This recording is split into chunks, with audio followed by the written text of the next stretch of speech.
Okay, so this is how it ended up looking if I did it without the paint blender and using the tools that Tesla provided.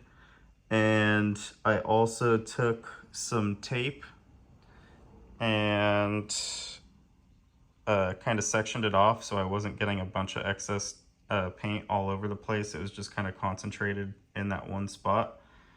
Um, don't use the paint blender because the paint blender, I'm going to show you what happens when you use the paint blender because I'm going to redo this and I think I've figured out the best way to do this.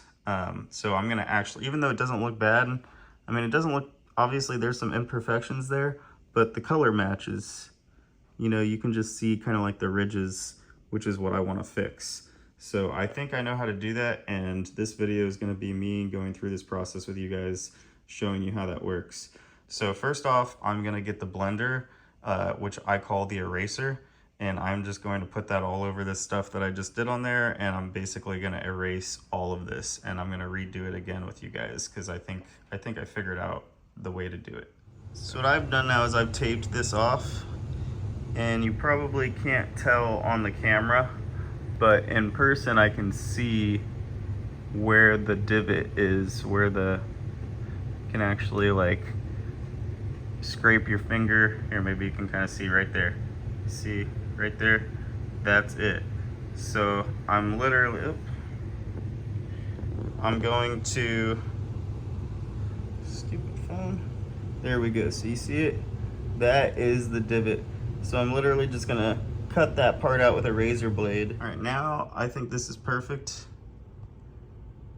We've got just a tiny bit of blue showing all along the edges, and then that big metal, aluminum, whatever base of the car showing right there. So now the most important part here is don't use the tools they give you in the Tesla kit, because the only tool that's useful in that kit is the liquids they give you. The liquid eraser is good at being an eraser, not a blender. I don't know why they call it a blender. In my mind, it does not blend, it erases.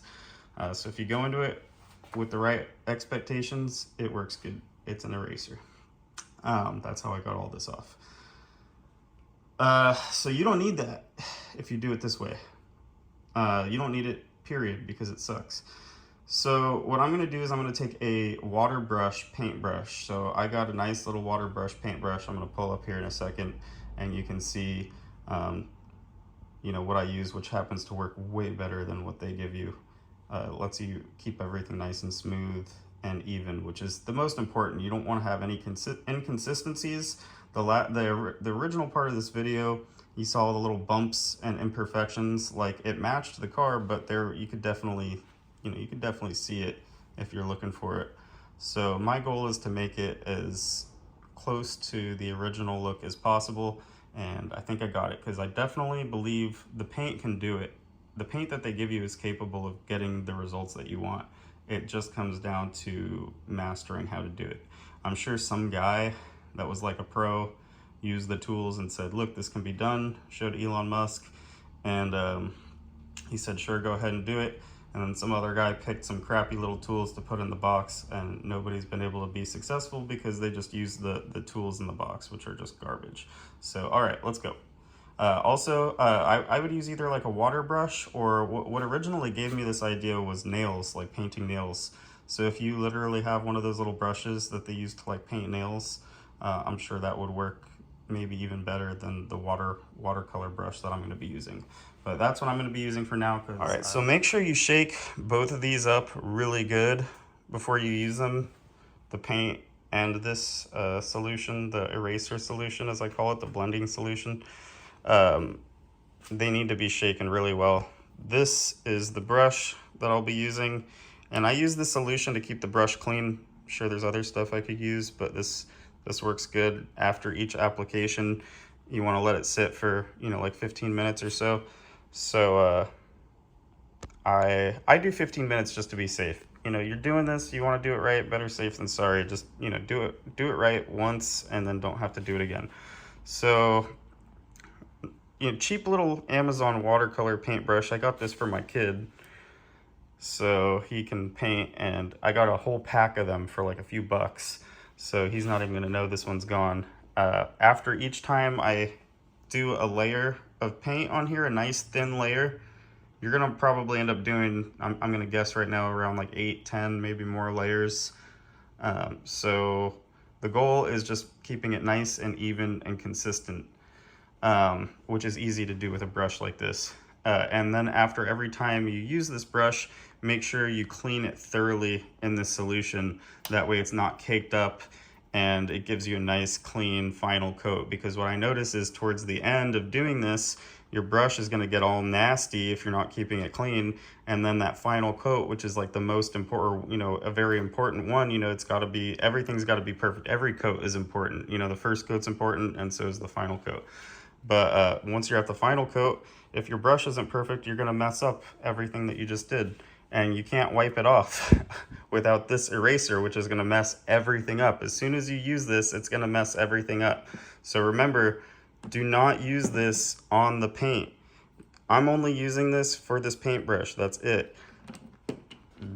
This is not gonna be a part of, this will not be on my car, period. Will not touch my paint on my car. It's just these. This is to clean my paintbrush. All right, just making sure you guys understand. I'm sure there's gonna be some people that missed it. I got ADHD, I get it, you know, it's hard to listen sometimes. All right, so let's go. I'm gonna start with my first one. I'm holding the phone with my hand right now, so it's a little more difficult for me, but if I can do this holding the phone, you guys can definitely do it not holding the phone. Shake it up super good. And I shook this morning too, so shake it better than what you're hearing. So doing this on the car is a terrible spot, so I'm gonna put this on the ground right here. Boom, boom, boom. Okay, so the goal here, I got some on the brush. Make sure the brush doesn't have too much on it. You don't want it to be like puddled up on there. And if it is puddled up, it's not like the end of the world, because what I do is I just use that excess tape that I put on there. You see how there's a lot of extra tape? I did that on purpose, so that way when I'm applying the paint, if there's anything extra, I can just wipe it off onto the what's it called, the tape. That is my first coat. Super thin. You're never gonna get a coat like this using the tools that they give you in the box, and it will kind of level itself out a little bit. So if there's a tiny little bit of brush marks on there, don't worry. Plus, as I do this more, it's gonna become more smooth. So this is the first coat. I'm gonna wait 15 minutes, set it on my phone, come back, do another one, and just keep doing this over and over and over again till it's done. All right, so I came back and did it again. And just, you can see I made a mess all over the place. You can't do that without the painter's tape. So I did that, and I'm pretty happy with the first coat. And it's super thin. I mean, it sucks, but that's not the goal. The goal is to just keep it nice and even, because it's gonna thicken up real fast. All right, we'll wait 15 minutes and come back. Okay, so that's the second coat. You can see nice and thin. Pretty smooth. I'm pretty happy with how smooth it is. Definitely much smoother than the tool that they give you. And I think if you use the nail brush, it's going to work even better, because like nail brushes are meant to be putting nail polish on nails. So if I had one of those, that's what I'd be using right now. If you got a girlfriend or a mom or something that you can snag their nail brush from, or if you're not lazy like me and just go to the store and go pick one up, probably be happy you did. All right, so I'm gonna try to get this on video while I do it. It doesn't need to be perfect. Like I said, if you go over a little bit of the paint, that's okay, because it's better to go over some of the paint than to miss a spot when you're done with this and then have a little bit of the metal still showing up, because that's a little harder to touch up. So, all right, I'm gonna cut this out off camera because it's easier. All right, so we're back in the garage light again, and I'm happy with it. I think it looks good. You you guys tell me what you think. But in person it looks good. So on the phone it might not look as good, but I'm happy with it. It looks way better than it did before. Alright everybody, so this is the end result. Trying to get it in the camera. It's really a lot less noticeable. You can see it's there because of the imperfections on the side, which I might be able to work out on my own, but honestly, I mean, to me that's good enough. This is a million times better than how any of my paint has worked out when I did it the way that other YouTube videos have told me to do it. So, and this is the simplest way. Just brush it on, you know? Simple. If you get a little bit on the paint, it's okay. It's gonna blend in with the paint as long as it's even. So there it is. Looks great to me.